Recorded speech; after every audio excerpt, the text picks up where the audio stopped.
राज्याचे उपमुख्यमंत्री अजित पवार यांच्या विमानाला मुंबईहून पुण्याकडे येत असताना लँडिंग करताना अपघात झाला।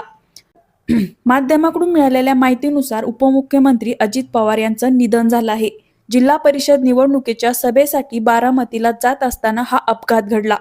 जिल्हा परिषद निवडणुकांच्या पार्श्वभूमीवर अजितदादा हे सभेसाठी बारामतीला आले होते। या अपघातग्रस्त ठिकाणचा व्हिडिओ समोर आलाय। या अपघातामध्ये काही जण जखमी झाल्याची माहिती समोर आली आहे। अजित पवार यांचे पीए आणि काही जवळचे लोक सोबत असल्याची माहिती मीडियाकडून येत आहे। लँडिंग करताना हा विमानाला अपघात झाला। पुणे जिल्हा सहकारी बँकेचे संचालक हे रणजित शिवतरे हे बारामती विमानतळावर पोहोचले आहेत आणि या अपघाताबद्दल त्यांनी ही माहिती दिली आहे। अजित पवारांसह 6 जणांचा या अपघातामध्ये मृत्यू झाल्याची माहिती आता समोर येत आहे।